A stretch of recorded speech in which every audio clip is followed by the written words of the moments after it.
이명박 전 대통령이 피의자 신분으로 검찰에 출두한 오늘 많은 도민들이 검찰의 철저한 수사를 촉구했습니다.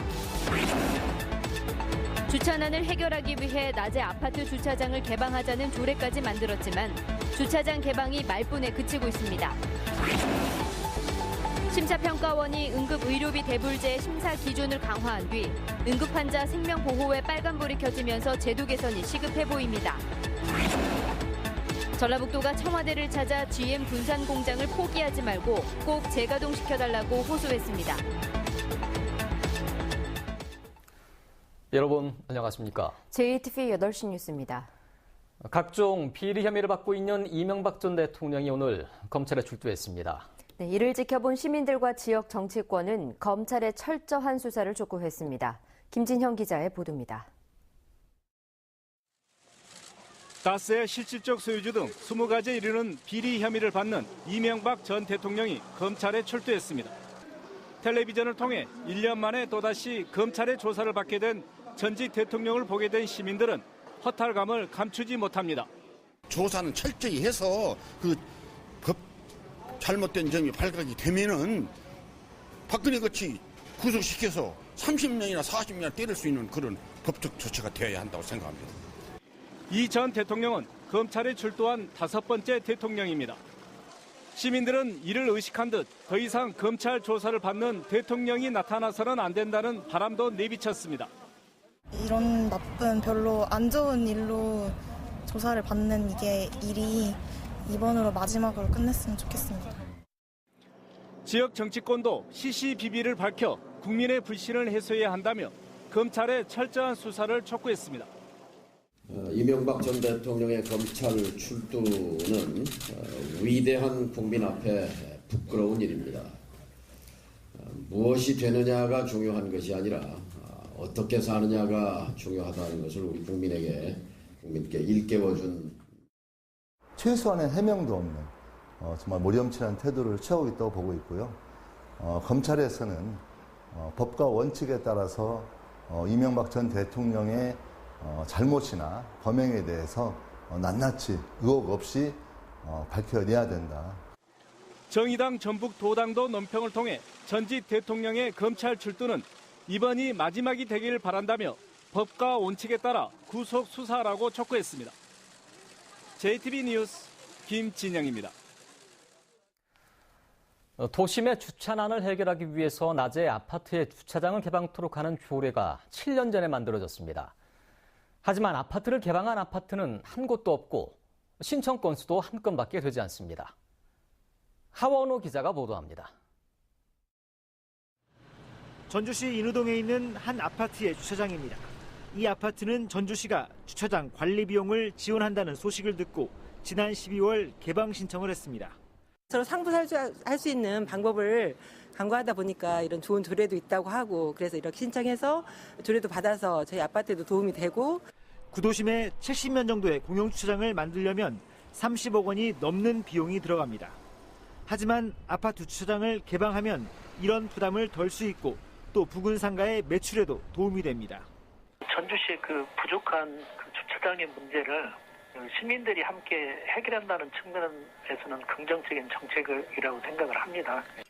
문제는 아파트 주민들이 불편을 이유로 반대하지만 주민들을 설득할 수 있는 인센티브가 부족하다는 것입니다.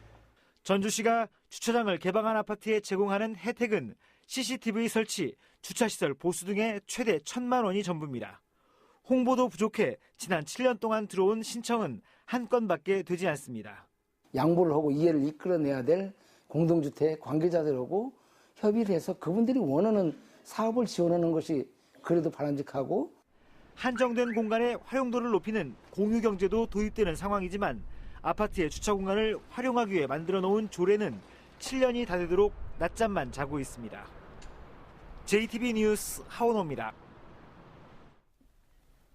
심사평가원이 최근 응급의료비 대불제 심사 기준을 강화하면서 이 제도 이용에 어려움을 겪고 있다는 보도해드렸는데요. 경제적으로 어려운 응급 환자들의 생명 보호에 대한 우려가 커지면서 제도를 고쳐야 한다는 목소리가 높습니다.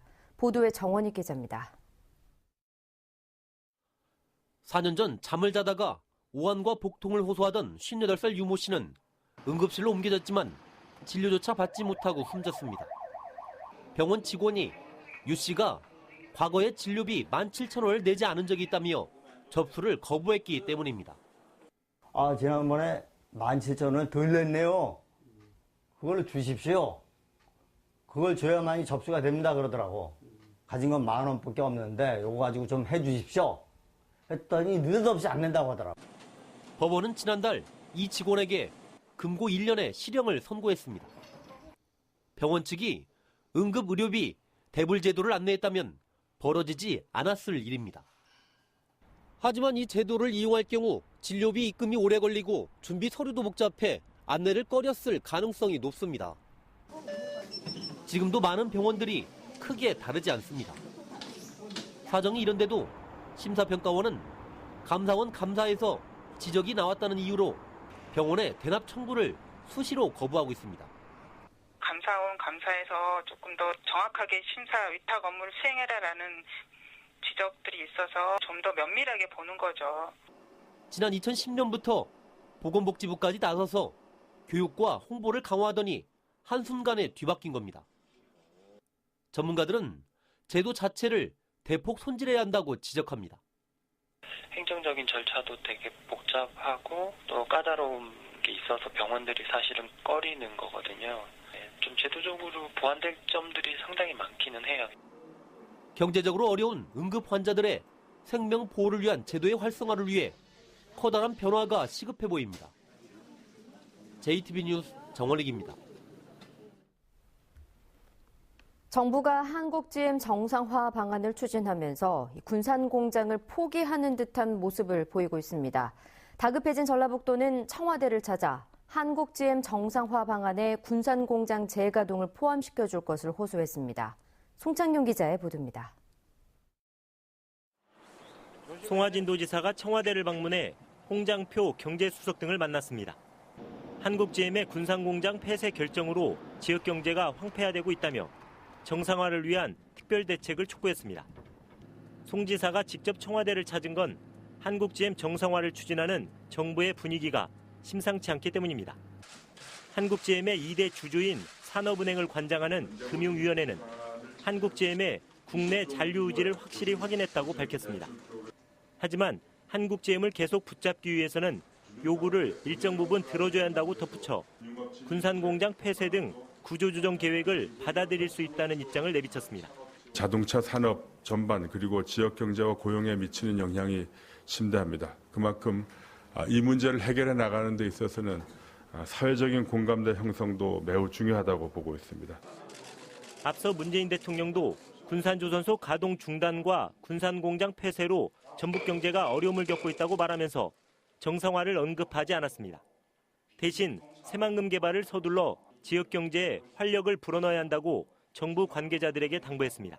새만금 개발 사업의 속도를 더욱 높여 지역 발전의 비전을 가시적으로 보여줌으로써 지역민들이 빠른 시간 내에 안정을 되찾고 한국GM은 군산공장을 제외한 부평과 창원공장 일대를 외국인 투자 지역으로 지정해 줄 것을 요청하는 등 이미 군산공장 폐쇄를 기정사실화하고 있습니다. 한국GM에 이어 정부마저 군산공장에 등을 돌리는 것은 아닌지 우려가 커지고 있습니다. JTB 뉴스 송창용입니다. 탄소와 금융산업의 토대가 될 국가기관 신설 법안이 교육부의 반대와 영남 지역 정치권의 견제 때문에 제동에 걸렸는데요. 법안 처리가 시급하지만 GM 사태 속에 뒷전으로 밀리는 분위기입니다. 권대성 기자가 보도합니다. 전북은 국내 탄소산업을 선도하고 있습니다. 탄소산업진흥원은 정부의 탄소산업 정책을 총괄하면서 정부의 탄소산업 성장을 뒷받침할 기관입니다. 하지만 전북과 탄소산업을 두고 경쟁하는 영남 지역 정치권의 견제에 지난달 국회에서 신설법안 처리에 제동이 걸렸습니다. 민주제도를 내성을 하고 있거든요. 꿈도 있습니다. 이 부분에서 갈등을 어떻게 갈 것인지. 국민연금공단 기금본부와 함께 전주를 제3의 금융도시로 만들 기반인 연기금 전문대학원 신설법안은 교육부 반대에 발목이 잡혔습니다. 대통령 공약을 반대한다는 비판에도 김상곤 교육부 장관은 정책적인 검토가 필요하다고 말해 사실상 반대 입장을 재확인했습니다. 탄소산업진흥원과 연기금 전문대학원은 GM 군산공장 폐쇄로 쑥대밭이 된 전북경제의 작은 돌파구가 될 수 있어 서둘러 신설 절차를 밟아야 합니다. 전라북도와 정치권, 특히 정부가 힘을 쏟아야 하는데도 오히려 GM 사태에 묻혀 관심 밖으로 밀려나는 모양새입니다. 전국에 희망을 줄 수 있는 이런 법안들에 대해서 정부가 좀 적극적으로 나서서 이 문제를 해결해야 된다 이렇게 생각합니다. 탄소와 금융산업의 토대가 될 기관의 신설 법안 처리를 위해 정부의 강력한 의지와 전라북도의 치열한 대응, 정치권의 지원이 절실합니다. JTB 뉴스 권대성입니다. 6.13 지방선거를 석 달 앞두고 각 당의 전략과 목표를 살펴보는 연속 기획입니다. 이번 선거는 여당인 민주당에 맞서서 한국당과 미래당, 평화당과 정의당 등 무려 4야당이 도전장을 내고 있습니다. 하지만 지역 간판 정치인들이 대거 참여한 평화당 이외에는 조직 구성도, 후보 확보도 여전히 어려움을 겪고 있습니다. 이승환 기자의 보도입니다. 야당 가운데 선거 준비가 가장 빠른 곳은 민주평화당입니다. 아직 도지사 후보는 없지만 대부분 시군에서 한 명 이상씩 단체장 후보를 확보했습니다. 평화당은 지난 총선 이후 형성된 지역 내 양당 경쟁 구도가 전북의 정책과 예산 확보에 도움이 됐다면서 단체장을 기준으로 최소한 절반 이상을 석권한다는 목표입니다. 이번에 지방선거에서도 단체장과 지방 의원들을 적절하게 양당제로 입성시키는 그런 유권자들의 현명한 판단이 있을 거라고 생각을 합니다. 당초 국민의당으로 한 지붕 아래 있었던 바른미래당은 갈 길이 멉니다. 도내 지역위원회 10군데 가운데 7곳은 아직 조직도 갖추지 못했고 군산과 남원 이외에는 단체장 후보자도 오리무중입니다. 미래당은 4월 초 도당 개편대회 등을 통해서 당의 지지율이 오르면 여당에 맞설 대안 세력으로 부각되기를 기대하고 있습니다. 맞춤형 지역 정책들을 개발하고 지속적으로 추진해 나간다면 저희 도민들께서 바른미래당에 다시 한번 기회를 주실 거라 믿고 있습니다. 제1야당인 자유한국당은 지난해 7월 이후 도당 위원장조차 공석인데다 최근 공천도 신청자가 없어 연정할 만큼 어려운 상황입니다. 권태용 도당 위원장을 도지사 후보로 확정한 정의당은 시장군수 후보는 한두 군데밖에 없지만 시군 후에 진출 여건은 개선됐습니다. 3인 선거구가 많이 존재하고 있기 때문에 지방자치 선거에서도 이 정의당 후보들이 열심히 노력한다면 의회에 진출하는 모습들이 과거보다는 좀 많이 나타나지 않을까. 이 밖에 민중당도 익산과 순창에 도의원 후보자를 내고 얼굴을 알릴 예정입니다. JTB 뉴스 이승환입니다. 대법원에서 친일 행위가 인정돼 서훈이 박탈된 인천 김성수의 고창 생가와 동상이 현충시설에서 해제됐습니다. 국가보훈처는 고창을 관할하는 전북 서부보훈지청에 공문을 보내 국가보훈처 지정 현충시설이라고 표기된 안내문을 철거하도록 했습니다. 이와 함께 보훈처는 그동안 이루어졌던 시설물 개보수 비용 지원도 중단할 예정입니다. 도내 여성단체들이 동료 교수와 제자들을 상습 성추행한 의혹을 받고 있는 전주대 박병도 교수를 파면하라고 요구했습니다. 미투운동 여성단체 특별위원회는 해당 교수가 극단적인 선택을 한 것은 피해자의 입막음을 위한 시도로 보인다며 전주대는 박 교수를 파면하고 피해 학생을 보호할 수 있도록 학내 전담기구를 구성하되 사건 처리 과정에 학생들의 참여를 보장해야 한다고 주장했습니다.